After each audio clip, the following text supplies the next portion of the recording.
Hey, what's going on, everyone? This is Brandon Turner, host of the Bigger Pockets podcast, author of a bunch of real estate books, and today I want to talk about legal stuff. Not like the boring legal stuff, but like the stuff that's going to save your butt if anything ever goes wrong, and make sure you're setting things up correctly, specifically for people who are looking to get like big deals done, right? Like larger deals, syndicators, and things like that. And so to join me today in the Sea Shed, I've got Mauricio Rauld. That's right, Rauld. Did I do good? You did great, man. Okay, good. All right, well, good. Well, tell us about yourself. Dude, first of all, thanks for having me into the seashell, man. This is a pretty cool, pretty cool shed. Yeah, and absolutely. So yeah, so I'm a syndication attorney or a securities attorney, right? So my job is to make sure that, you know, mostly real estate investors, but real estate investors who are raising capital, who are syndicators, just make sure that they do it in full compliance with federal and state securities laws. My job is to keep people out of jail. Yeah, that'd be great. Right? Yeah. And you are actually our syndication attorney right now, and you've been amazing. So thank you for everything. Thank you for doing that. But and I feel like everybody I know, you're their syndication attorney. So it's a small niche, I guess. Well, yeah, it is actually a small niche. I mean, it's a pretty tight community. I mean, I don't know how many real estate syndicators are out there, but we're all we all run into each other in the circuit, and we see everything. So it's kind of a cool thing. But yeah, people tend to forget that when they're raising capital, they're involved in securities work, and so my job is to really main job is to really educate people and make sure they understand what to do when they're raising capital, because it's not something you can just go out there and start willy-nilly taking money from people. So maybe we can start there. Before I want to get into some mistakes that people make often, but I want to know like that still to this day doesn't really make sense to me, that securities and like real estate, like we're just buying an apartment, that's not a security. So how did the government or how did the world make that a security? Like where's that line? I love that question. It's actually one of the questions I ask myself when I'm actually presenting, because I'm like, why is the SEC in my face? Securities and Exchange Commission. I'm literally buying a piece of property. Why is the SEC in my face? And the reason is because the definition of a security under the SEC is ridiculously broad.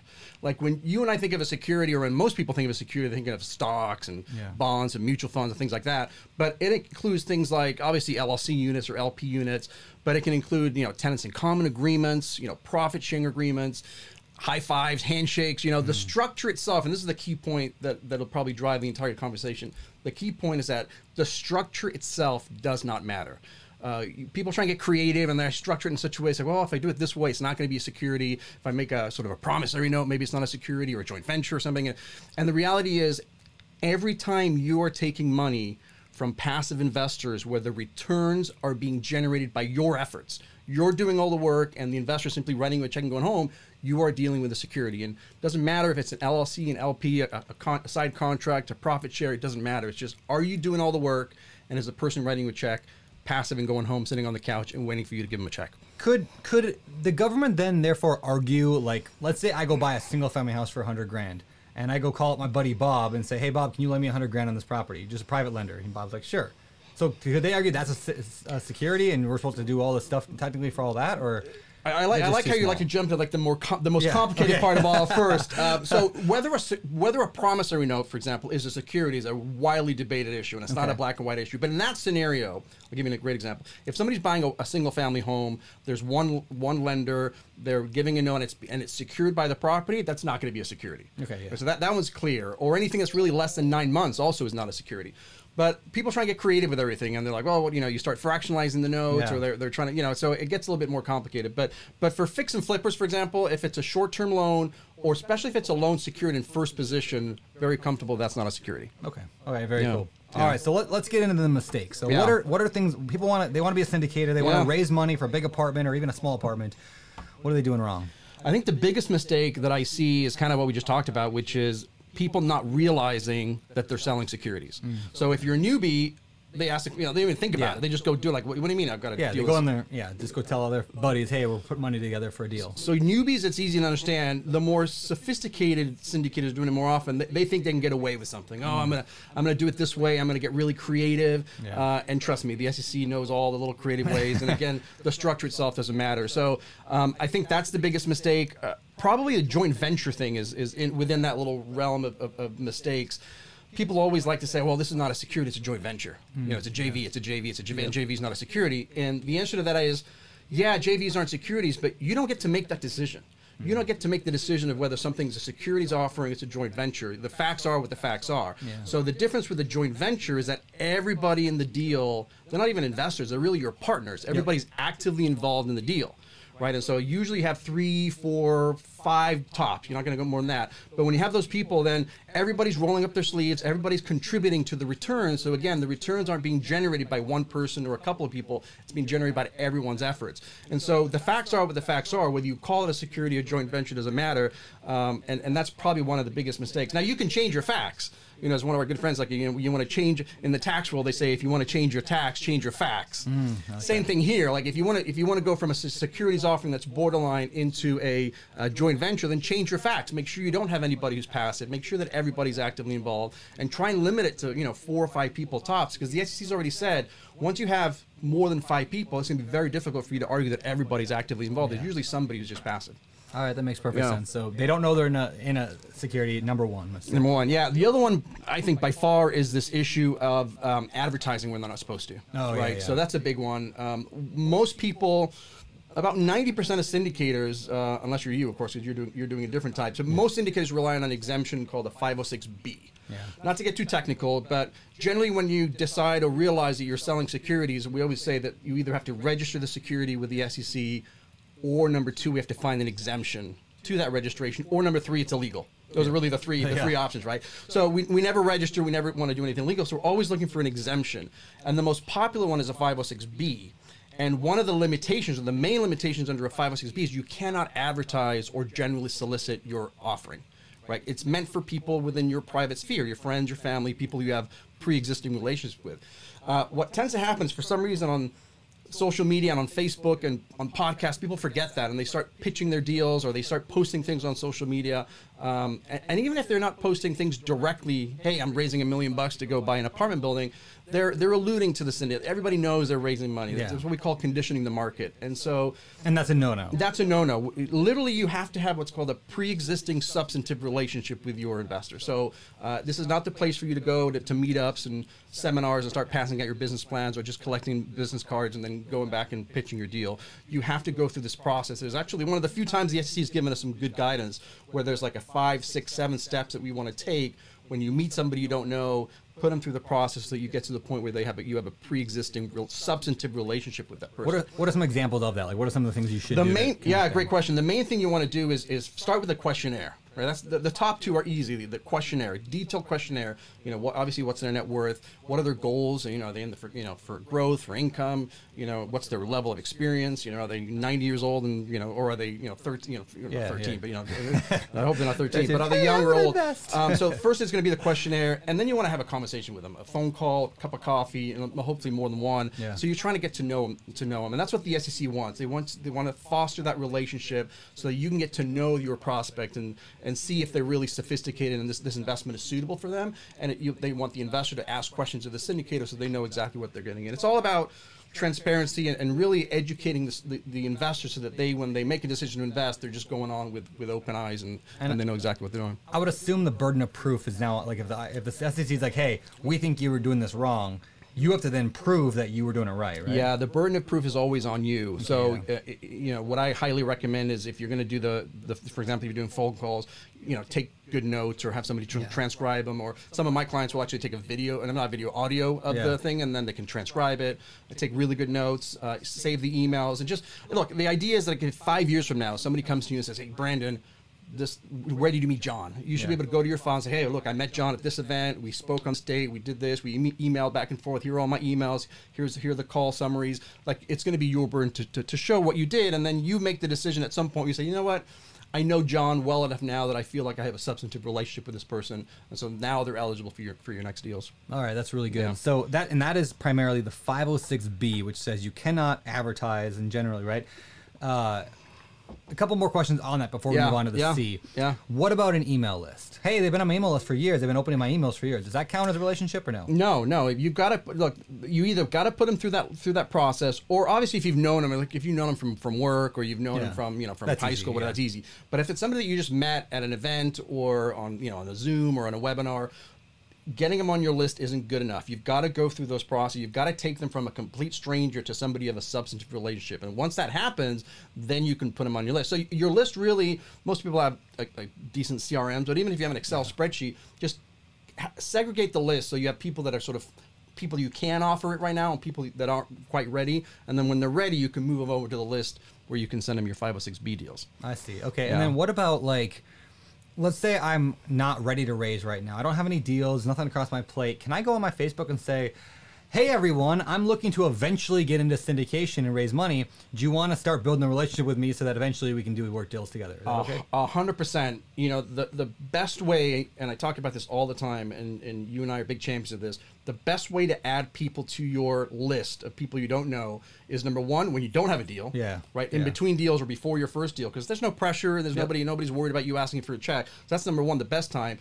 But number two, adding value to your community. You know, there's nothing wrong with, you know, putting together a report that, you know, why real estate's the greatest, wealth building vehicle of all times, or why mobile home parks is such a great asset class, or why, you know, Florida is a great market to invest in. So, or doing a podcast, or just anything of value that you're able to get their, you know, information from that exchange of value, and then go put them through the process. So that's a great time to get to know people, get on social media, just add value. That's the key, I think, to any business, really. Yeah. They're all relationship business anyway. But if you can add value to people and get their information legally that way, that's when you start that process of putting them through that 6 or 7 steps to get to a substantive relationship. Yeah, you know, it's funny, like, some people might be watching this, you know, on YouTube or whatever right now, going like, why do these guys spend the time making these videos in a hot sea shed in the middle of the summer when we're at the beach right now? That's why we're providing value to people, so that we know long term it's going to come back to us. I don't know exactly how, but I know that the more value I can provide to people, the more chance I'm going to get these people to work with me in the future. They invest in my fund, they do whatever. So same for me. I mean, I've got people who I'll add some value at an event or something, and I'll talk to them, and it'll be 3-4 years before you know. But you gotta plant those seeds. You got to sow those seeds before you get there. Like you were talking about before we started recording, it was like you helped Brian Murray on his book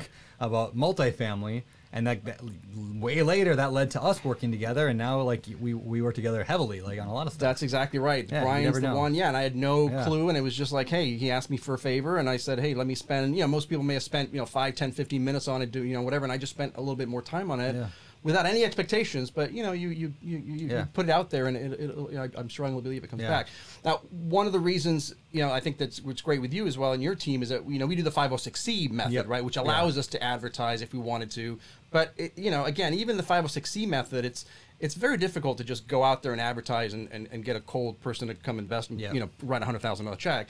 You know, you've just been adding a ton of value year after year after year, so that the time that you make a presentation like that, then they know, like, and trust you. So it's all about adding value, as you know. Yeah, and I think, you know, the idea of, I've heard this phrase many times, but like dig your well before you're thirsty. So I've been digging my well for 10 years or 8 years. So when I talk about, I've raised $75 million on Instagram in the past year and a half, like that's not like anybody can go and throw their stuff out there. People have been listening to me for 10 years. Right. And like that, so when finally it was time for me to need something, I've got that trust and credibility. And so people watching this video right now, like think about that. Like what can you do right now to start providing value that's going to benefit you 10 years from now? Like that's the horizon that we should be looking at. And this may be also one of the mistakes, but really more of a lesson that you just mentioned is like a lot of people will find the deal first and then be like, okay, now I got to go find $1 million.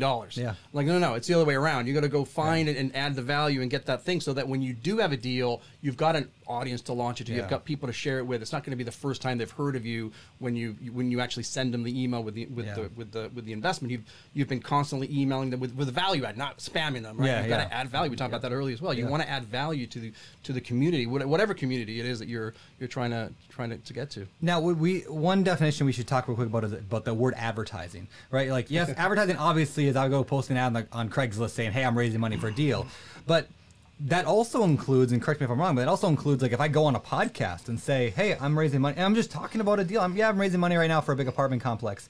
That's advertising, right? Yeah, podcast advertising. Your website.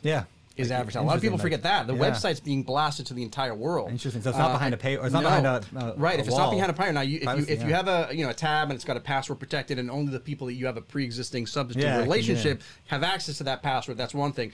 But people forget. I mean, I've had clients who don't even think about it. They go, yeah, my business plan was on my website, not thinking that it wasn't meant for that. And sure enough, somebody will come in from who knows where, and they'll just come in and find the website somehow, find the business plan, and you can't do that because that's going to be not even conditioning the market. That's going to be flat out advertising your deal if you're posting your business plan on your website. And again, assuming you're doing 506B. Yeah. Because if you're doing 506C, you can do all that stuff. Well, so that begs the question then, why would somebody ever do a 506B when they can do a 506C? It sounds like 506C is just 100 times better. Like, why would people do, why do most people, you said, do 506B? Yeah, so between B and C, it's actually about 92% do 506B and only 8%. Yeah, it's fascinating to me too. Yeah. The reason is when you do a 506B, you are limited to accredited investors only. Okay, yeah. And a lot of first-time syndicators, people can go in, they've got their friends and family, and that's a C, right? On the C, yeah. On 506C, you can advertise, but you can only accept accredited investors. So if you're just beginning and you got family and friends, your Aunt Karen, your Uncle Pete, they're non-accredited, you want them in the deal, you wouldn't be able to have them in the deal if you're doing a 506C. Plus, not only do they have to be accredited, you've got to take what's called reasonable steps to verify that they're accredited. And some people have an issue with that. Some accredited investors are like, I don't want to give you my financials. I don't want to give you my tax returns. So there's a little bit of pushback there. But I think the financial part is a little bit overblown. But, when this thing came out, it's only been out since 2013. I thought this was going to be a complete game changer and like half the people are going to use it. Yeah. Anecdotally, probably in my office, I would probably say 2/3 of the people use 506B and 1/3 use 506C, so a little bit more. Okay, yeah. But overall, it's overwhelmingly 506B, and it's primarily that they don't allow you the non-accrediteds, and you have to verify them, which is kind of a pain. And so the reason that we chose 506C is because because I'm on the pod, it would be hard for me not to talk about it, right? It would be impossible. Yeah. I got my Instagram and I got all this stuff, and so we do it. But yeah, it sucks. I can't take money from friends of mine that are accredited, that are not accredited. That's right. They might earn $190,000 a year, and they're killing it in their job, and they've got they got $1 million sitting in savings. I cannot take their money, and that hurts. That does hurt. Now the good news is that the SEC is starting to expand the definition. So there's some new rules that have come out where now they're talking about having some sort of a certification program where you can actually go take a course and pass an exam and get certified. I love that. So right now the only way that we know we can do that is if you're sort of an investment advisory stuff. So if you've got a Series 7, Series 82, Series 65. Now you're an accredited investor as well. But over the next 12 to 18 months, we're expecting the SEC to come out with more and more certifications. We don't know what that looks like. We don't know if it's a weekend course, and an exam, or if it's a semester, or if it's a, we don't know what that looks like. They should literally just take Brian Burke's book, like the hands-off investor, and be like, if you read this and take this test, you can invest in a syndication. Yeah, like who knows? It's gonna. Yeah, I would have found out who at the SEC I could talk to about that. That's actually a cool idea. Well, maybe Brian should just apply to have a certification, because it's just the SEC is going to certify him. Yeah, exactly. That's actually a phenomenal idea. Anyway, all right. So 506B, maybe we should talk real quick about Reg A. Like, what is like? I know some guys are doing that. I think like Cardone did it on some of his. Yep. What's that exemption? So there's a lot of exemptions. So we were talking about we have to register, find an exemption, or it's illegal. There's several exemptions. B and C just happen to be the most popular. The next most popular is probably a Reg A, and you may have heard actually Reg A Plus, which is sort of one of the newer a tweak to it. The nice thing about Reg A Plus, let's start with the good things about the Reg A Plus. The nice thing about Reg A Plus is that you can advertise your deal like a 506C, and you can take some non-accredited investors. Some limitations as to how much. You can only take 10% of their net worth or their income, but you can advertise and take your. Cool. So that's like you cake and eat it too, right? Yep. So everybody's like, oh, why shouldn't I do that? Why do that? The reason it's not super popular is, number one, you do have to go through what kind of a mini registration. So with a 506B, 506C, we don't ask for permission from the SEC. We prepare all the documents, all the disclosure, everything legal, but we don't ask for permission. We don't have to run it by anyone. With the Reg A, you have to get it approved by the SEC. Okay. So you've got to actually submit all the paperwork, the offer memorandum, and you're going to start negotiating with the lawyers at the SEC. You're going to go back and forth. It's going to take you 6, 7, 8 months to get it through the process. So imagine you're under contract to close on a property. You've got 90 days to close. You don't have time to go submit it. So it generally works for funds. If you're going to do a big fund, and there's no time frame, there's no time pressure, then maybe a Reg A. The cost is also a significant issue, because instead of costing you maybe all in maybe 15, 20 grand, it's going to cost you 60, 70, $80,000, and there's just a ton of compliance. It's not quite like when you're going public, but there's going to be I always joke, entry reports, exit reports, quarterly reports, annual reports, audited financials. I mean, there's a lot of compliance costs involved. So, and you can only raise 75 mil.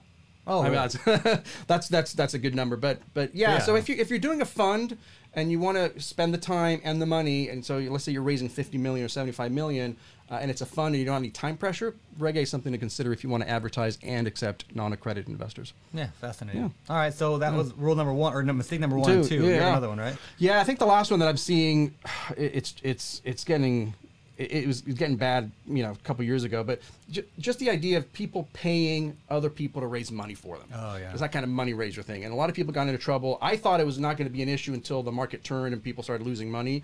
But it turns out it happened. It's already 2 years ago. The SEC's got numerous investigations out there. There's a practice, and you can see how it can evolve where, you know, you either are a first-time syndicator, you're having a hard time raising the money. It's very enticing when somebody else comes to you and says, "Hey, I can give you 500 grand. I got investors that can bring in 500 or $1 million bucks, but I want you to pay me either a commission or, hey, I want a cut of the GP, right? You give me 10% of the deal." The worst ones are, hey, if I bring in 500,000, you give me 5% of the deal. If I bring in $1 million, you give me that. Yeah. And the rule is you can't do that. You've got to have, in order to be able to accept monies in exchange for raising capital, you've got to be a broker dealer, an SEC licensed broker dealer. Just like I always say, you can't practice medicine without a license or law without a license. You can't raise money for others. The only way you can legitimately do it is if you actually become a legitimate co-sponsor in the deal. Then you can potentially fit into what we call an issuer exemption. But in that case, you cannot get transaction-based compensation. So your compensation still can't be based on whether somebody brings in money or not. And you've got to be doing real work, like substantial duties in the deal. Just like, you know, you've got, whether it's the due diligence part or the underwriting, the acquisitions or the asset management or whatever it is you're doing, it has to be substantial, and your primary role needs to be that. It can't just be raising money. If you're just raising money and you're part of the GP because you're bringing the money, you're not going to fall into the issuer exemption, and the SEC is starting to clamp down on that. Yeah, yeah, and I saw that a lot. I feel like I haven't seen it as much in the last few months. But a couple of years ago, I remember I feel like a lot of the guys I knew were just like, yeah, you bring 10% of the money, you get 10% of the GP. And so I don't know, maybe word's getting out, at least in my circle. I still see emails. People send me emails all the time of people soliciting. They're soliciting. Hey, if you need some money, I can bring in some money. I just want a cut of the pie. Yeah. And then my frustration is people then try and, what's the saying? They try and fit that round thing in the square peg or whatever, so that they're really being brought in to raise money, but then they're trying to figure out, well, what else can they do so that we're technically okay?